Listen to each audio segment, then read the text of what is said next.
Are there any other indications, and maybe your connections there on the ground, that he may have had help, or if not before, certainly then after this began happening?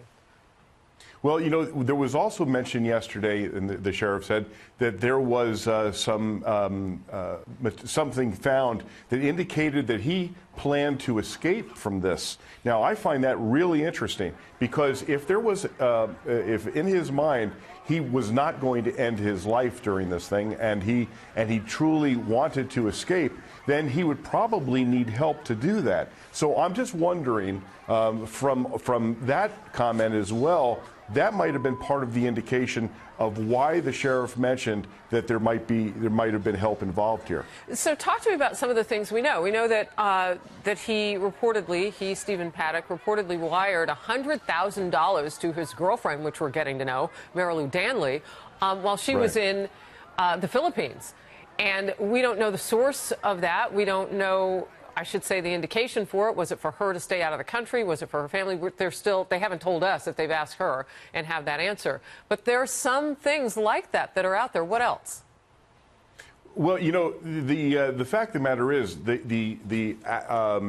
unless he educated himself by getting training materials and going to ranges, the way that he modified his firearms and collected his firearms, this could be where the help came in.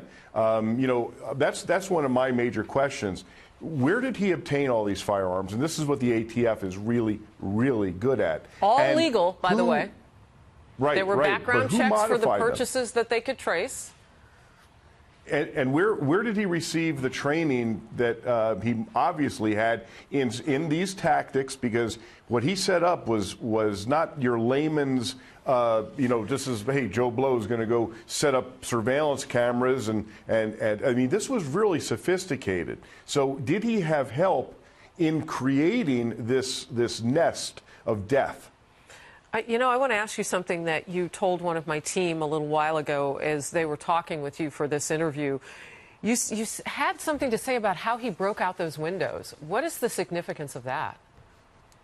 Well, this is kind of interesting. I did get from a source that I spoke to yesterday that when he broke out the windows, of course, he had a sledgehammer. We saw that in one of the photographs. He had a sledgehammer that he clearly planned to do this.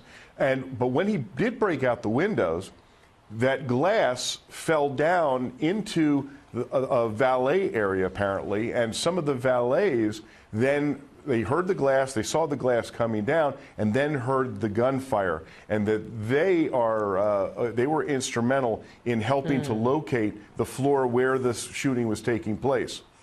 Wow, that is such an interesting detail, because we've wondered, well, what triggered that timing, if you will, of people going up? You had that off-duty security guard, as you were saying, others who might have heard something, and now we find out through your sourcing there in Las Vegas. And we want to remind everybody, how long were you a police officer with the Las Vegas PD? Well, I was a police officer. I retired with 24 years on as a lieutenant. All right. So you've got some strong connections in that town, and what you're saying is that the valet drivers who were below are getting hit by glass from him pounding out that glass.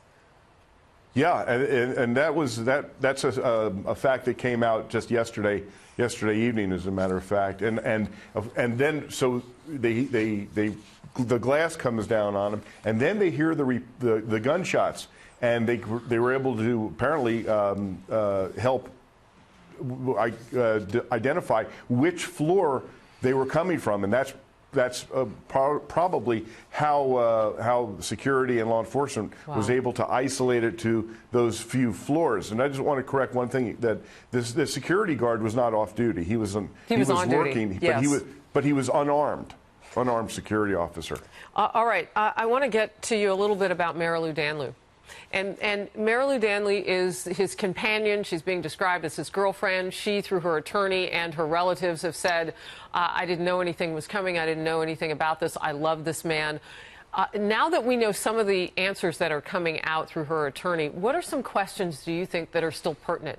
Because I always hear police officers like yourself say, she may not even realize how much she knows. Yeah, that's right.